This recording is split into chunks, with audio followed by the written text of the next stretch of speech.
अहनमुक्तदा मयामबु तराम नौक्सरी लोइनना channel असिना ngasi thagachariba video asi channel asi goina chamgaga taraga ni pansuba video amani hariba video se aige subscriber singna haibirakpa mayamna hangbirakpa question ke am lai bhai tare maruina aihakna lining thau sana mei gi matangda video ke am semduna laksai maduda comment mayam pire hai tare lining thau gi nupi gi matang nupi leibra khopra kaina adagi aduda natana katpa yaba yadaba gi matang adagi lining thau thamba gi mafam gi matang aduga loinana lining thau gi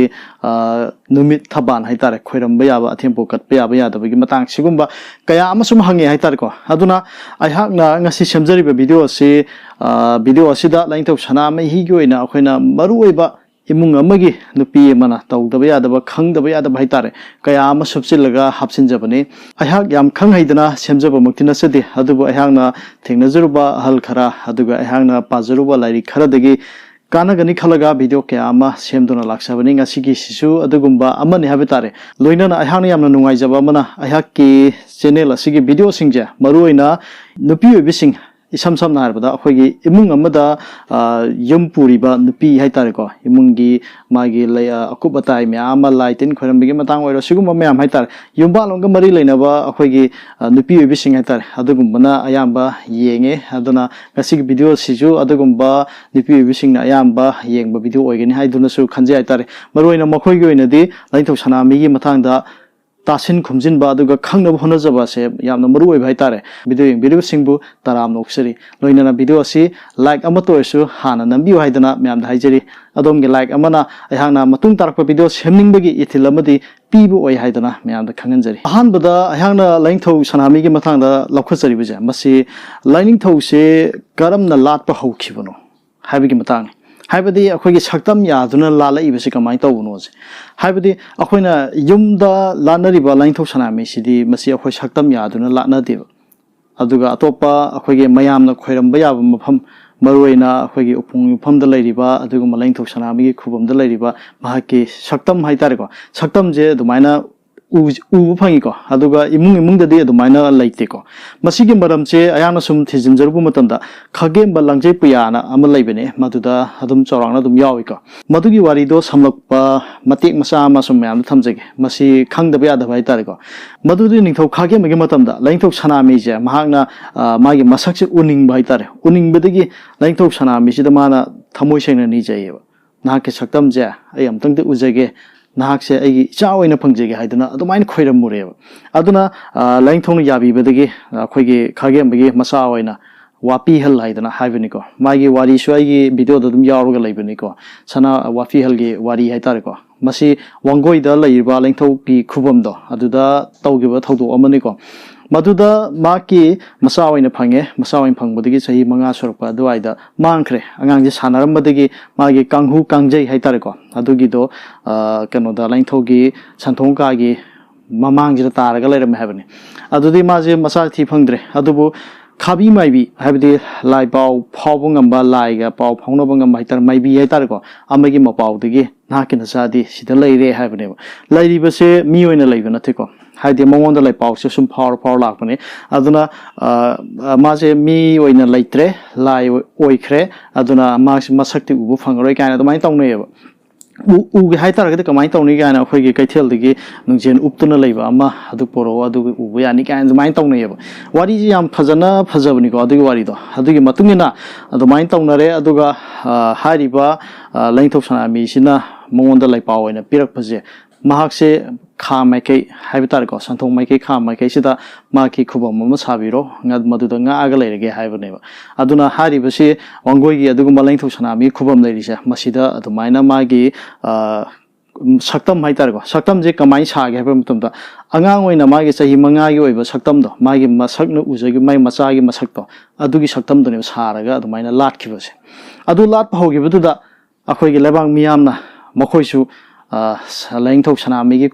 सक्तम जे मसी अखोइसु लाचगे हाइदना हाइनरेबा मदुदा मुनिंग थौना थिंगबो कौबुदि लेते अदुबो खाबी माइबिदा ले पाउ फावहल्लेबा कै हाइगे दो Lang थौन कै हाइगे पामरा पामदबो हंगनदोय बाइतारे अदुदा अखोइगे yum लालफो मतमददि अदुमाइन सक्तम साबिगनो ना अदुमाइन सागनु कनागुंबा comment पिरफसु दुम यावको हाइदि होजिकसे अखोइगे थाइनि हलमसिंग लालंबा लुबाक्ता लालंबा सेमिट हाइतारेको सेन मयek ओइना तौबा अदुमाइन लालंबा यावि कमाइ तौना हंगप यावेबा अदुगी पोत्तोनेबा अदुगी पोत्तो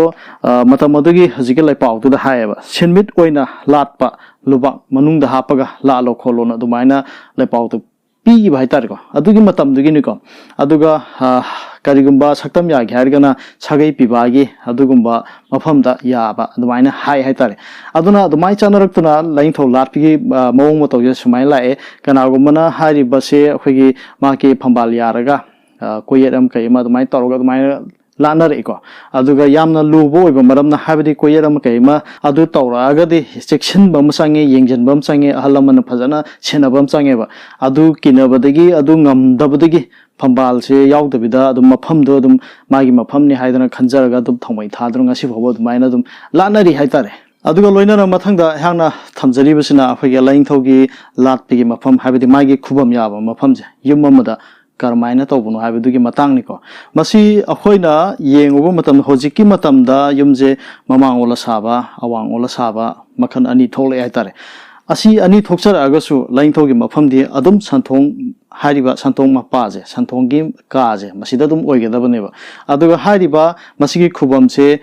ममांगी मतमदा लाइंथौ सनामेजे संथोंग कादा लाल ए हाबगी खुदम हाइतारको मसि अखोइगी मैतै युमजाव थाइनगी लाइखलताबा युमजाव हारिबजे मसिदा दुम लाइंथौगी का अमा दुम संथोंग काना दुम मफम अमा चाना दुम थममिको मसिगी खुदम सिगी मतुंगिना अखोइना दुम होजिबौगा दुम खंगबा यारे हाबितारे मदुदि करम मफमदा लाइंथौगी खुबमसि यादुनु लेरमबगे हाबजे अदुना युमजाव लाइखलताबगी मागी मवो मतौ खेनरगसु मागी लैबमदुदि संथोंगी सुमाइना लै हाबजे अखोइन खंजरगा ngasi jodum akhoi chanaribane matung tarakpada lainthok sanamida akhoi khoirambagi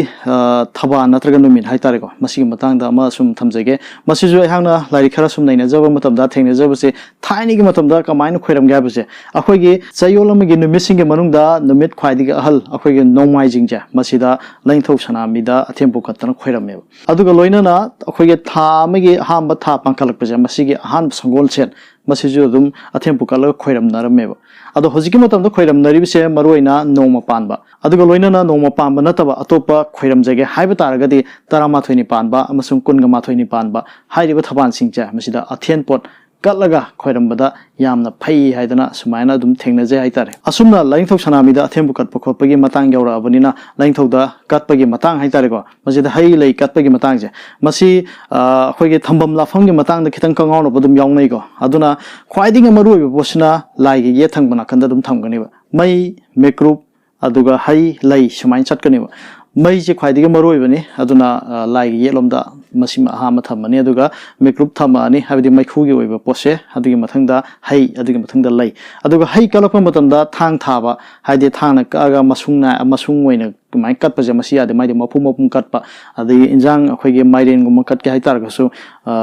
कक्थलगा खोतलगा तौबंता मफुम हाइतारे अदुमाइ कटकदबने हाबनि अदुगा अखोइगे लै कटपगे मतंग सिगी मतंग सिदा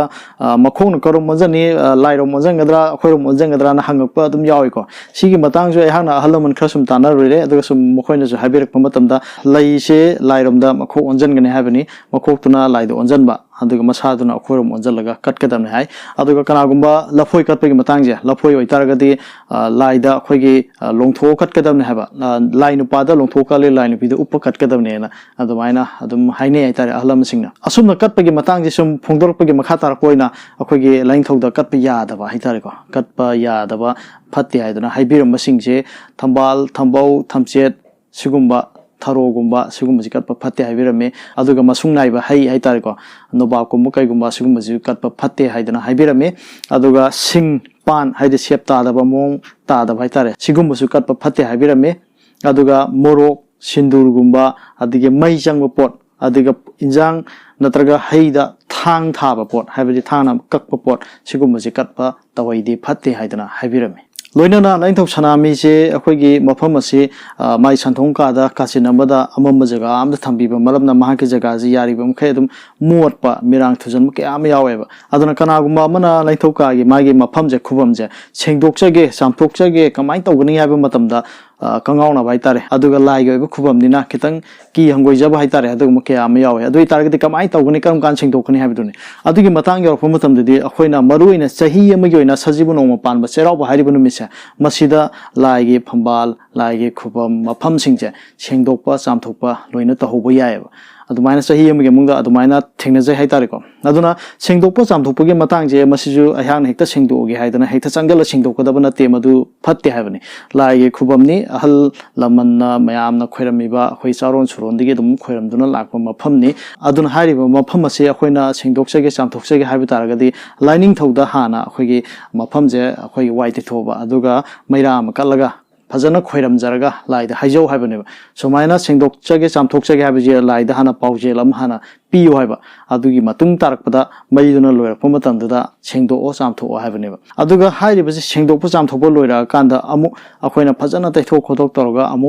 खोइरम बखोपा अदुम यारे हाइतारेको अथेंबो कतना खोतना नमी अफबा ओइबनिना अथेंबो कतना खोतना खोइरम गदोरिबनि अदुमाइन थमजगे अदुगा कनागुम्बा इमुंग अमा युमांग कैमांग बु यावरे युमांग बाइबसे खंगौदना मांग कदोइने हाइबदि सिगुम्बा थबकसिदि अखोइदा हाना खंगबो पोट नतेबा कै निमित्त मांग खनि खंगबा नतेबा अदुना खुदक्ता सगै चावबो खंगदे अदुगुम्बा कांगुगी होइना युम अमा मांगपो मतमदा युमसे मांगे अदुइतारिस लाइनथौदा अखोइना लाइदुप थांमै थाबसे लेपतोइनेबा अदुना लाइनथौदा अखोइना नुंगति नुमित खुदिंगे थारमबा मतुंगदा लेपखरबा मतुंग मतम खर लेपनी अदुगा युम सेंगबा तरुंगनी सनबा तरुंगनी सुबो काय अदुमा हाइनै कमिटे खुगिना अदुदा अखोइना युम सेंगबो नुमिसिदा अमुक दुप थांमै थादोइने अदुदा अखोइना मरोइना सिनिंगसिंगदा बाइतारे अहल लमनसिंग हाइबिबने मदुदि कैनो हाइबा मतमदा नहान मखै अहांगना थारुरगा नुमित मंगा तरुंगनी तरानी लेपथोरेबा अदुगा अमुक थाबा हौदोरेबा अदुगे थाब हौबगे मतांगजे मसिदा अखोइना लाइनथौदा पाउजेल अमा पीबा चांगे हाइबदि दुब अमा थांमै मा थाबै मतांगदा अखोइना फजन हाइजगदबने नहान मखे हांगना थारोगा से लेपुबो मतांगजे मसि करिगिनो हाबजे मोंद खंगनगदबने अखोइगी सागे सिदा समानि युमांग केमांग बमा यावबदगी लाइनथौदा हांगना नुति नुमि खोरम जरुबसे मसि मतम खरा लेपसरुरे मदुगी दमक्ता गाकपिगिनी अराना होई अमा मा लैदना सिगुम मयामजे गाकपियु खोपियो ना हाना हाइजबा मचांगे हाइबे तारे हेक्ता केम हाइदेबिदा खोरमबा अदगी नोंगमा लेमनिंग कान हे लेपथोकपा अजुगुम्बसे क्या यादे हाइबे तारेको हाइदि खितंग कनो तौना लौजरगा खोरम जगदबने कनागुम इमुंग अमदा मसा नुंगाइतबा नाबा खोपा नपीना तौबुनिना अदुगुम अदुम यावदबा नथेबा अदुगी नुमित अदुम लेपतोइनेबा अदुना मथंग थारकपा मतंगदा मथंग खोरमबा मतंगदा हाइजगदबने हाइबे तारे आई समाइ तौदना मदु लेपखिबनी खोखिबनी गाकपियु खोपियु दो अदुमाइ हाइजौ हाइबने अदुइ तागदे अदुम मतम सुपदा इमुंग दो दुम नुंगाइ फबा अदुम चखोटपु ओइगनी हाइबतुनिको समाइ थमजगे मसिने अखोइगे मैते लाइनिंग गोइना ख्वाइदिगे मरुइबा लाइनथौ सनामीगी खुबम हाइतारेको सिगे मतांगदा अखोइ इमुंगदा चाही लिसिंग क्यागी ममांगदगी अखोइ चारोन सुरोनसिना लाइनथौ सनामी खुबम यादुना दुम लाए अदुबु महाके मतांगदा खितंग थिजिनजरुबा नैनजरुबा मतमददी क्या फंगदबा माके अखोइना खंगनिंगबसे क्या खंगमंगमदबा अहल लमदा हंगरसु अहलसु क्या खंगबा लैगंदबा अदुगा अखंगबसिंगसु क्या ताकथोकंदबा अदुम खरा अदुम लैबा मरमना सिगुम क्या आमा खंगदबा मयाम लै मरमसना अहाके चैनल सिना असिगुम वीडियो क्या आमा कोई थीरगा हाइतारेको तासिन खुमजिनजरगा वीडियो क्या आमा सेमदुना लाक्सबनी गसिगे वीडियो चौंगागा तरागानि पांचुबो वीडियोनि वीडियो असिबु यंबिरिबसिंगजु अखोइ इना लाइनिंगबु याम लुना खंजबा इमुंग अमगी मरुइबा हाइतारे युम्बालोंगी मतांगदा खरदोइसु थिजिनजरिबा मियो क्यानि हाबसे हायांगना सुदुम खंगबा फाउजे हाइतारे अदुना अदोमबसु थागत फोंदोकसरि हाइदना हाइजरि गसिगे ओनदि मतांग स्वाइदा वीडियो असिलुसिनजरगे कंगलैफा इमाना याइफरे